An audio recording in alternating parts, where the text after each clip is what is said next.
What's up, everybody? It's me, Josh Alvarez of Alvarez Entertainment, and I'm joined with Catherine today. And today is not so much of a gaming video, but today we are doing a little bit of a discussion about what's coming to World of Warcraft. Because I, for one, have a few opinions, and I'm sure Catherine has her own opinions. What is she doing? Here.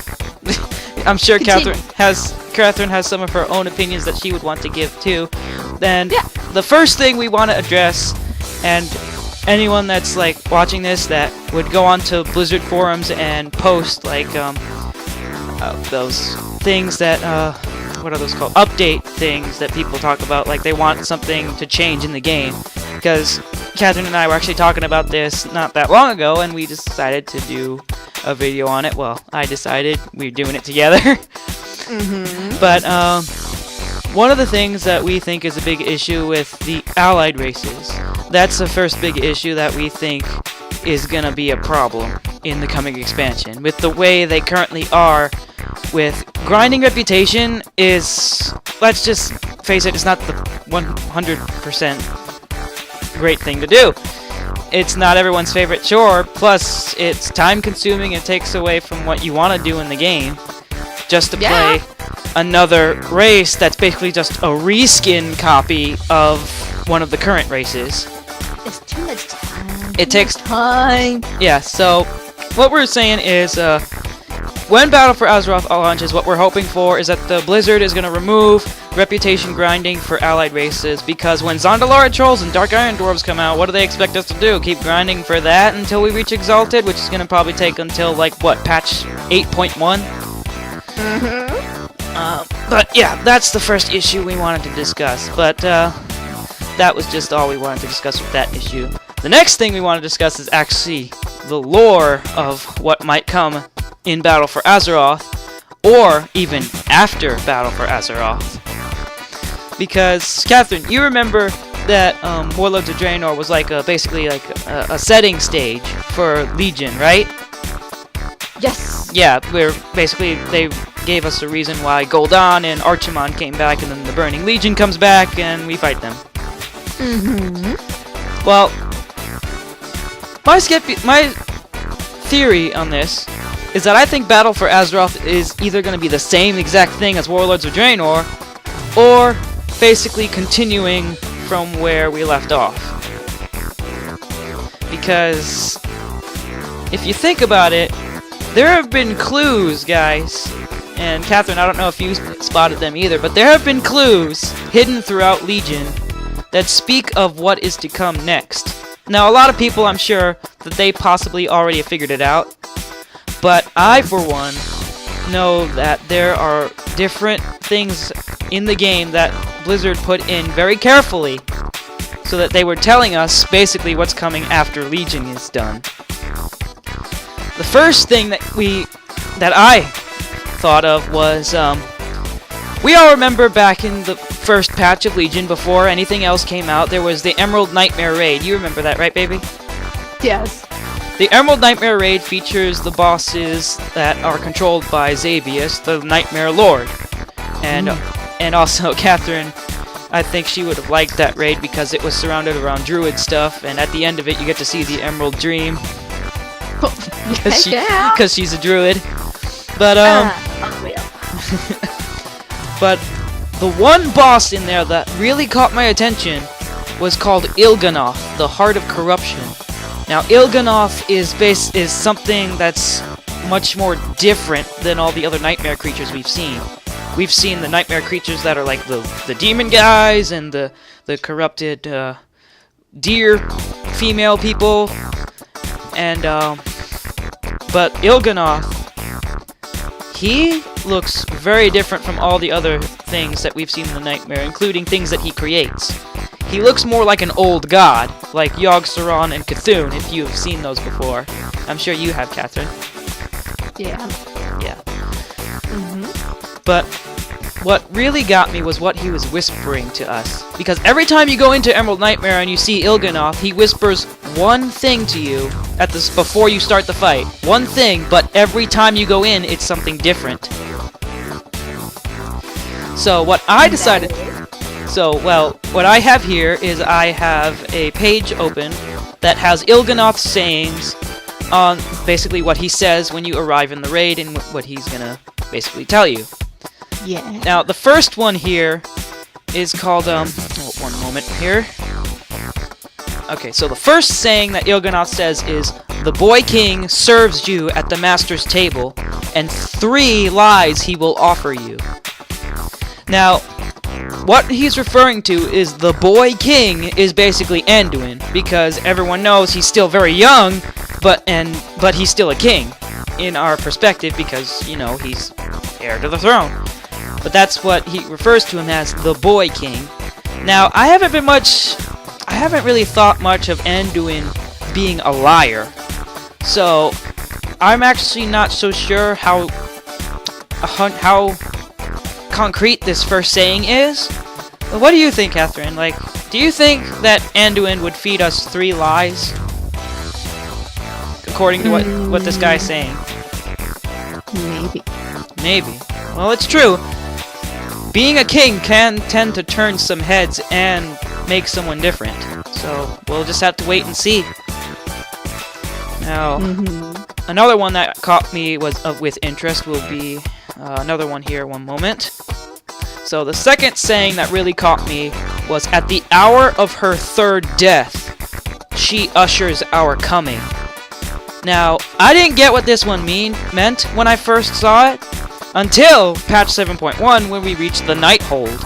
And in the Nighthold, Elisande, she is one of the bosses in there, and when she gets her health, like when we get her health down really, really low, she'll turn back time and basically restart the fight. And she does this 2 times.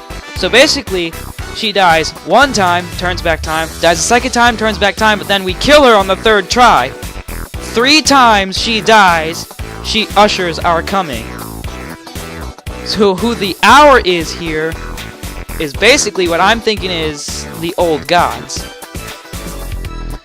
But we haven't seen much of their activity since she's been dead, but we don't know if they're actually coming or not, but it says she ushers our coming, which means they're coming, they're not here just yet. We just don't know it. So, Catherine's making faces. But yeah, what do you think, baby, about that one? Like, do you think that one could be true? Yes! Yeah, okay.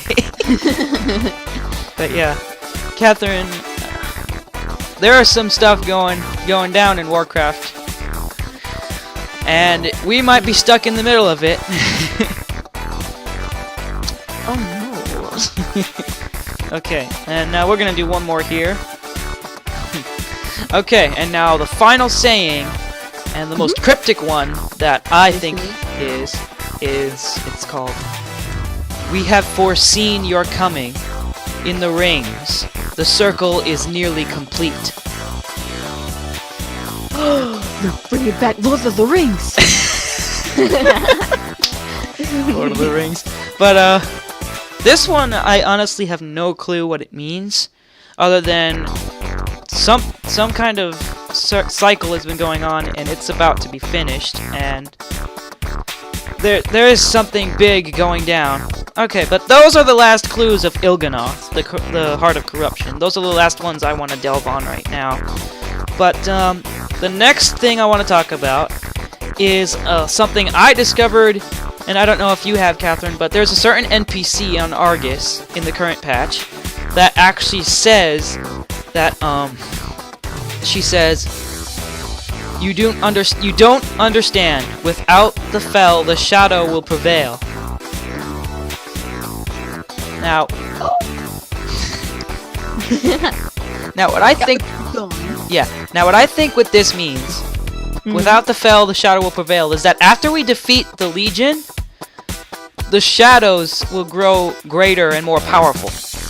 That's what I got from that. But what was really catching me off guard is, why would a demon, a powerful demon of the Burning Legion, where all these other demons have been talking about, "You bow to us or we'll destroy you," or something like that, and then you got this one demon that's basically terrified of something. So why, out of every single demon in the Legion expansion does this specific one have a terrifying fear of the shadows. Because not only was she afraid, but Sargeras himself is afraid of the old gods. That's why he wanted to create the Pantheon in darkness to destroy them. Or at least try to. But, yeah. I think there's something that Blizzard is planning, especially with that one saying, out of all the other demons I've seen, not one of them has spoken anything about shadows except for one. What do you think, Catherine? I agree. Okay. She agrees. Alright, we got like 5 minutes left. Alright, so... Okay. Characters! in this last 5 minutes, what I want to talk about, the last thing I want to say, is what Illidan says to you at the end of Legion after you defeat Argus. He says he leaves the care of Azeroth into your hands. Basically, he's telling you to defend Azeroth in his name, but also he says the shadows are growing darker, deeper than ever before, and more will be asked of you. So, he might know something, but we don't know. And now the last thing that I think is the biggest nail in the coffin is the Seat of Trumative, which is the new dungeon in, I don't even know if I said that name right, but it's the new dungeon, the heroic dungeon on Argus, and it's also where we see the birth of the Void Elves, with Illyria getting corrupted by the Dark Naru, because she gets shot by that Void Bolt. But what I think is really important to that is the Void Elves and the Ethereals, because I believe with their help, both of them, and not just Alliance on Horde too, but with both of them, I'm guessing that in a future expansion or the next expansion, we will travel into the Void with their help and fight off the dark core of corruption, whatever that might have been, the ultimate destructive force that drives the entire Void. If there's a greater intelligence behind it, we don't know, or if they're just all acting on instinct, just consuming everything in their wake, we don't know. We'll just have to find out when that time comes. But what I think is there might be an even darker force at play here that's controlling all of the Void. Some dark core that's driving it all. And we might have to destroy it. Well, not destroy it, because without shadows, there's no light, and without light, there's no shadows, so weaken it, in my case. But, yeah. Right. Yeah. Characters now? Yeah. What? Characters? Oh, characters. Yeah. We're gonna talk about characters? Oh, what characters? I forgot. The characters that might come into the game. Oh, yes! Right, new allied races that might come into the game. I forgot about that because I just got off work, guys. Forgive me. She pulled me into her cord right away. It's a good thing that I'm here. Yes, it is. But new allied races that are coming out. Confirmed already has been Draenor Orcs, which I'm excited for because we get to have straight back Orcs with brown skin. Finally! We've been waiting for that for so long. Yes. And that we're gonna deal with that scoliosis finally. Okay. But anyways, other new allied races that we saw might be the snake people in Zondalar, or even the thin or thick humans from Kulturas. Yes. Thick humans. Yeah. She's excited for that one. Oh yeah.